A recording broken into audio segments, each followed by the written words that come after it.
Welcome back everyone to Catherine's Plates, where it's always simple, easy, and delicious. I love seeing y'all in my kitchen. Y'all are here for a lunch or a dinner. I am making fried cabbage, sausage, and potatoes with delicious flavorings. Okay, you ready for this one? Well, let's go ahead and bring it to you. Okay, if you are cooking along with me, let me show you what you need to go ahead and grab and have ready. 1 head of cabbage, some smoked sausage, or you can even use kielbasa if you want. Now I've got some hash brown potatoes. These are the O'Brien style, so they just look like that here. I just got about half a bag here. That's all you need, unless you want to do the whole bag. I've got 1 onion. Now we've got some flavorings going on. I've got better than bouillon roasted chicken flavor. We've got some garlic powder, parsley, salt and pepper, and we've got some butter. Now if you don't want to use butter to start frying everything in, you can certainly use oil, like some cooking oil. I'm going to go ahead and get my sausage ready. Now this is just a beef smoked sausage links. I'm going to cut these a little larger than I usually do because they're going to be sauteing a little bit longer than usual. Probably we're looking at 1/2 inch there instead of the 1/4 inch that we would normally slice sausage. Now if we cut them up really thin, they're just going to cook way too fast and they'll just be crispy. But we want some texture to the insides of the sausage here. So the package for the sausage was 10 ounces. Now I'm going to be sauteing up my onion with the sausage, so I'm going to go ahead and just cut this also just in big pieces.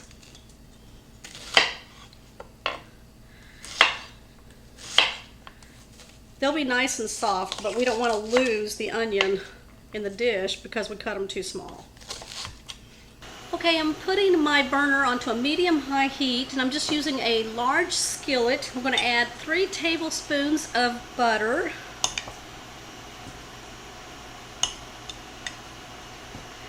I want to melt this and get it nice and sizzling. That way, once we put the sausage and the onions in there, they'll start browning. Now, if you don't want to use the butter, you can use cooking oil, olive oil, or avocado oil, something like that. It'll add some flavor to this. All right, we're going to start adding our sausage and onions. Love that searing sound.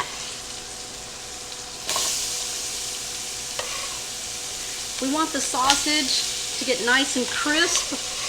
We want the onions to be nice and softened down. This will cook for about 6 to 7 minutes. And just kind of leave the sausage alone. That way it gets nice and crispy on the bottoms of them, and then we'll turn them over in a few minutes.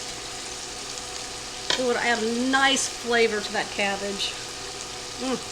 While that is happening, we are going to take our head of cabbage. I'm just going to place it on the bottom of the core. Then I'm just going to cut down the sides using a very sharp, large knife. Now I've already rinsed off my cabbage and taken off the outer leaves. I love cabbage. I will link down below in my description box recipes and videos of me making dishes that have the cabbage in them. And I'm talking authentic cabbage rolls, casseroles, all kinds of different things. I'm just going to take my cabbage, I'm going to cut it in half, and then very thinly slice it through. Kind of like a coleslaw. That way it cooks fast. Let's see what's going on. Oh, it smells so good in there. Remember I was talking about those hash browns? I'm going to go ahead and add those now that I had flipped over the sausage and start browning up these. Now, these are the frozen ones, and so they're part cooked already, so they're not going to take long to cook. Now, if you're using a regular potato and dicing them up, they're going to take a little bit of time, and I would probably cook those first and then start everything else. All right, let's go ahead and add these. This is just half a bag.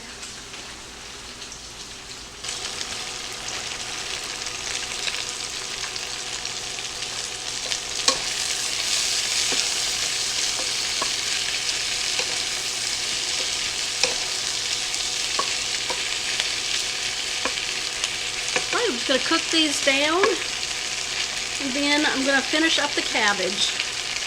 I'm lucky that my whole family likes cabbage. I've made cabbage roll soup. It was so delicious. Y'all check that one out too. So just eyeball your cabbage. If your head of cabbage was pretty big, you might want to just use half of it. But it will wilt and shrink in size. So just keep that in mind. Keep an eye on your potatoes, sausage, and onions. I'm just trying to get the potatoes nice and crispy.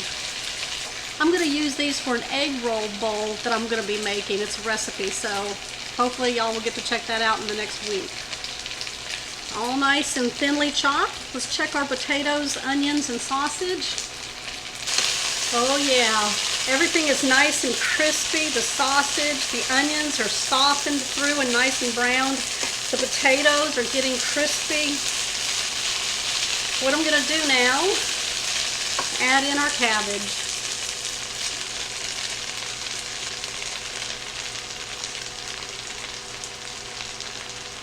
I've got some Better Than bouillon, and I'm making a 1/4 cup of it.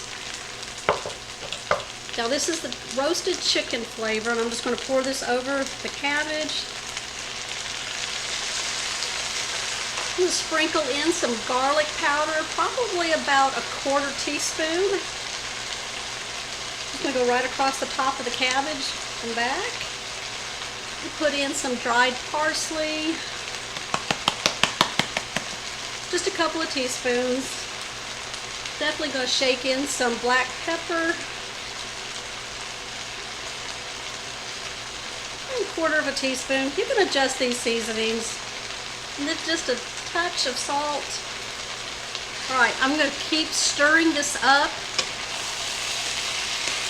and allow the cabbage to wilt and be nice and softened. Give it a taste, see if we need to adjust any seasonings.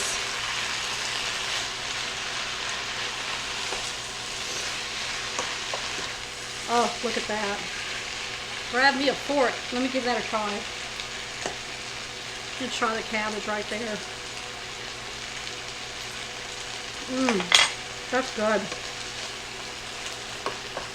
Just keep moving it around until you get to the texture that you desire for your cabbage.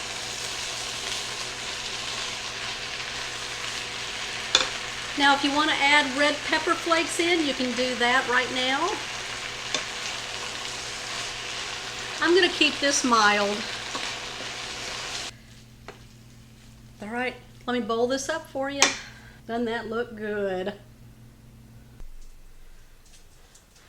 Here's my bite.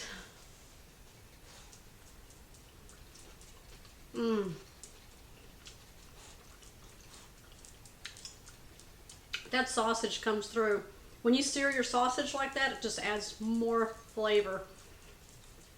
That cabbage, get it to the texture you like. There's a little crispness to it, but it's nice and soft, if you can call it that. Soft and crisp at the same time. Yeah. And the potatoes in there, you know, it just makes it a full meal. Have it the way you want it. All right, thumbs up. Make sure you comment down below, and if you're new to my channel, make sure you hit that subscribe button down below and that bell notification.